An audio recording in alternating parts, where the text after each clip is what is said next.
تو 1926 میں حج پہ تشریف لے گئے ہجرت کی نیت کر کے کہ میں اب واپس نہیں آؤں گا، وہیں رہوں گا۔ 1925 میں گئے تھے، 1926 میں واپس آئے۔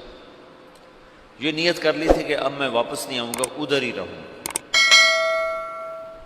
جب یہ مکہ پہنچے تو ان کو خواب میں اللہ کے رسول کی زیارت ہوئی، تو انہوں نے پوچھا یا رسول اللہ میں امت کی بہتری کے لیے کیا کروں، امت کی ہدایت کے لیے کیا کروں؟ تو اللہ کے رسول نے فرمایا جیسے میں نے مکہ میں کام کیا تھا تم ویسے کام کرو۔ انہوں نے آگے عرض کی مجھے تو پتہ نہیں مکے میں آپ نے کیسے کام کیا تھا، تو اللہ کے نبی نے فرمایا مکی صورتوں میں غور کرو، اللہ تمہیں سکھائے گا۔ یہ مکہ میں دیکھا۔ پھر مدینہ پہنچے تو وہاں پھر اللہ کے رسول کی زیارت ہوئی، تو آپ نے ارشاد فرمایا اللہ تم سے کام لے گا، تم واپس جاؤ، واپس اور میرے پاس آؤ۔ تو انہوں نے مولانا خلیل احمد صاحب سے یہ خواب ذکر کیا، وہ وہیں منتقل ہو گئے تھے۔ انہوں نے حضرت مدنی رحمۃ اللہ علیہ، تو ان کے بھائی تھے سید احمد، تو انہوں نے سید احمد سے ذکر کیا، تو انہوں نے جو مسجد نبوی کے اس وقت منتظم تھے ناظم اعلیٰ، ان سے ذکر کیا۔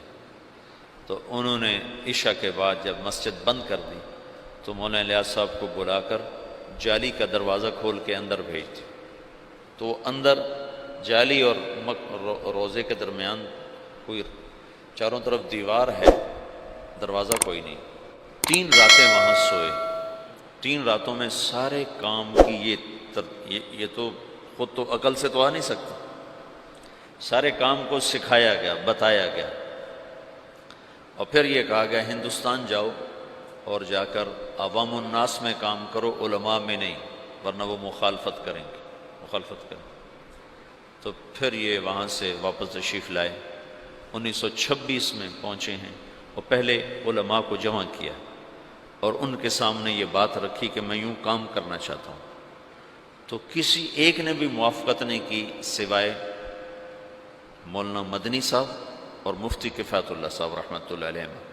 ان 2 حضرات نے بات کو لیا اور سمجھا اور کہا کہ ہاں یہ تو دعوت والا کام ہے، لیکن یہ کرے گا کون؟ کہا یہ تو اللہ کرے گا، میرے ذمہ جہد ہے۔ پھر وہ بندہ فنا فی تبلیغ ہو گیا ہے، اور دیوانگی چھا گئی، دیوانگی۔ ایک دفعہ بیان کر رہے تھے،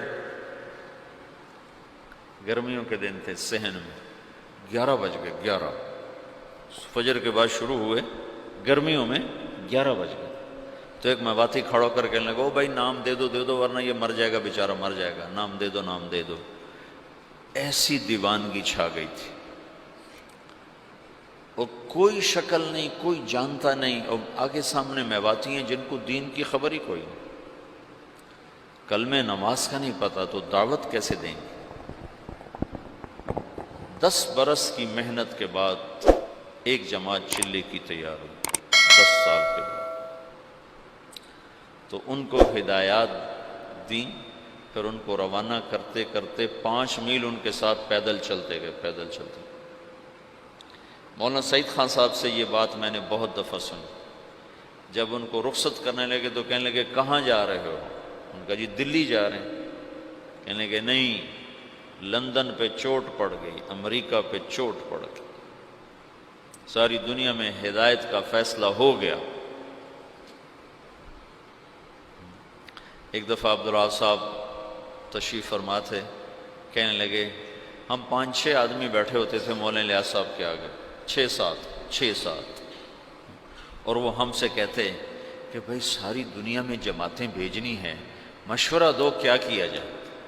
تو ہمیں خیال آتا کہ مولانا صاحب بیچارے کتنے پاگل دیوانے ہیں، اور شیخ چلی کی باتیں کرتے ہیں کہ ہم 6-7 آدمی بیٹھے ہیں اور ہمیں کہہ رہے ہیں کہ ساری دنیا میں جماعتیں بھیجنی، مجھے مشورہ دو ہمیں کیا کرنا چاہیے۔